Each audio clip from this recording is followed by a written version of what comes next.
Iran और America के बीच युद्ध विराम समाप्त होने के बाद पश्चिम एशिया में एक बार फिर तनाव चरम पर पहुंच गया है। कच्चे तेल की कीमतों में फिर से उछाल आ गया है।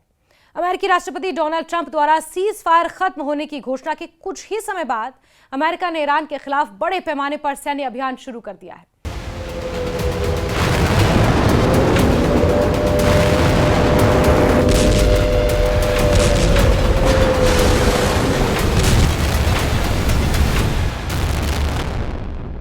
अमेरिकी सेना ने गुरुवार को ईरान के कई रणनीतिक और सैन्य महत्व वाले ठिकानों पर मिसाइल्स और हवाई हमले किए।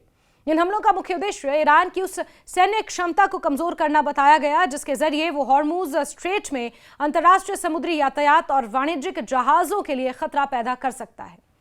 ईरान पर अमेरिका के ये हमले की टाइमिंग पर भी सवाल उठ रहे हैं। जहां अयातुल्ला अली खामेनेई का अंतिम संस्कार किया गया है, 9 तारीख को उन्हें सुपुर्द खाक किया जाएगा और उससे पहले जगह जगह ईरान में शोक जुलूस निकाले जा रहे हैं और उसी दौरान अमेरिका का ईरान पर हमले करना अपने आप में एक संकेत देने के समान है।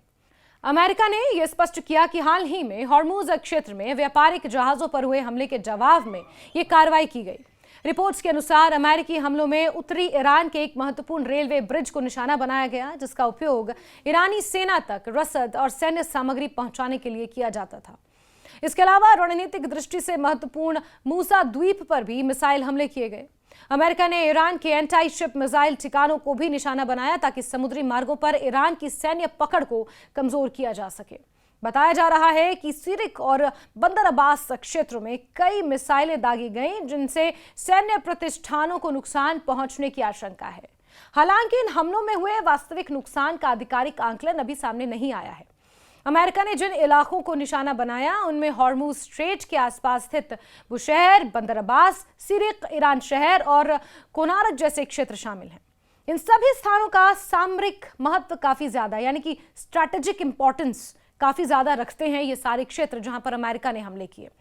बुशहर में स्थित परमाणु संयंत्र को लेकर भी चिंताएं जताई गई, लेकिन शुरुआती जानकारी के अनुसार उस परमाणु संयंत्र को कोई नुकसान पहुंचा नहीं है।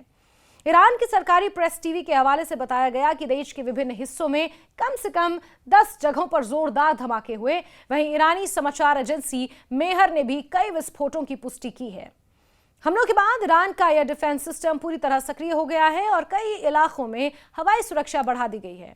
चाबहार क्षेत्र में बिजली आपूर्ति बाधित होने की भी खबरें हैं जिससे वो संकेत मिलते हैं कि हमलों का असर नागरिक ढांचे तक भी पहुंचा है। अमेरिकी केंद्रीय कमान यानी कि सेंट्रल कमांड सेटकॉम ने आधिकारिक बयान जारी किया और ये कहा कि राष्ट्रपति के निर्देश पर अतिरिक्त सैन्य अभियान शुरू किया गया है। बयान में कहा गया कि इन हमलों का उद्देश्य हॉर्मुज स्ट्रेट में नौवहन की स्वतंत्रता को खतरे में डालने की ईरान की क्षमता को और कमजोर करना है। अमेरिका ने आरोप लगाया कि हाल ही के दिनों में ईरान ने अंतर्राष्ट्रीय जल मार्ग से गुजर रहे वाणिज्यिक जहाजों और नागरिक चालक दल पर अनुचित हमले किए हैं जिनका जवाब देना आवश्यक था। अमेरिकी सेना ने कहा कि वो वैश्विक समुद्री व्यापार की सुरक्षा सुनिश्चित करने और अंतर्राष्ट्रीय समुद्री मार्गों को खुला रखने के लिए प्रतिबद्ध हैं। हमलों के दौरान ईरान के अक्काला क्षेत्र में स्थित एक महत्वपूर्ण रेलवे ब्रिज भी पूरी तरह से ध्वस्त कर दिया गया। बताया गया कि ये पुल सैन्य आपूर्ति और रसद के लिहाज से बेहद अहम था। इसके अलावा चाबहार और कोनारक क्षेत्र में भी कई विस्फोट सुनाई दिए। इन हमलों के बाद अमेरिकी राष्ट्रपति डोनाल्ड ट्रंप ने सोशल मीडिया पर चाबहार में उठती आग की लपटों की तस्वीर साझा करते हुए लिखा कि यह कार्रवाई ईरान द्वारा व्यापारिक जहाजों पर किए गए हमलों का जवाब है। ट्रंप ने संकेत दिया कि अमेरिका अपनी सैन्य कार्रवाई को आत्मरक्षा और वैश्विक समुद्री सुरक्षा के लिए आवश्यक कदम मानता है। डोनाल्ड ट्रंप ने हमलों के बाद मीडिया से बातचीत में दावा किया कि अमेरिका और सैन्य दृष्टि से पहले ही बढ़त हासिल कर चुका है और ईरान की सैन्य क्षमताओं को गंभीर नुकसान पहुंचा है। उन्होंने कहा कि ईरान के पास अब बहुत कम विकल्प बचे हैं और उसने हाल ही में अमेरिका से संपर्क भी किया है। ट्रंप के अनुसार ईरान समझौता करना चाहता है लेकिन उन्हें इस बात पर संदेह है कि तेहरान किसी भी समझौते को ईमानदारी से इसका पालन करेगा। उन्होंने कहा कि ईरान के नेताओं का व्यवहार अस्थिर दिखाई देता है और यही कारण है कि अमेरिका उनके इरादों को लेकर पूरी तरह आश्वस्त नहीं है। ट्रंप ने यह भी कहा कि यदि ईरान वास्तव में बातचीत चाहता तो उसे पहले अंतर्राष्ट्रीय जहाजों पर हमले जैसी गतिविधियों को रोकना होगा। दूसरी ओर क्षेत्रीय सुरक्षा पर भी इन घटनाओं का व्यापक असर देखने को मिला। कुवैत ने अपनी हवाई सुरक्षा प्रणाली को पूरी तरह सक्रिय कर दिया। कुवैत की सेना ने आधिकारिक बयान जारी करते हुए कहा कि एयर डिफेंस सिस्टम दुश्मन के संभावित मिसाइल और ड्रोन हमलों का सामना करने के लिए पूरी तरह तैयार हैं। सेना के जनरल स्टाफ ने नागरिकों से अपील की कि यदि उन्हें विस्फोट जैसी आवाजें सुनाई दे तो घबराने की जरूरत नहीं है, क्योंकि वो एयर डिफेंस सिस्टम द्वारा संभावित खतरों को निष्क्रिय करने की कार्रवाई का परिणाम हो सकती हैं। साथ ही लोगों से सुरक्षा एजेंसियों द्वारा जारी दिशा निर्देशों का पालन करने की अपील की गई है। अमेरिका और ईरान के बीच बढ़ते सैन्य टकराव ने पूरे पश्चिम एशिया में अस्थिरता की आशंकाओं को बढ़ा दिया है।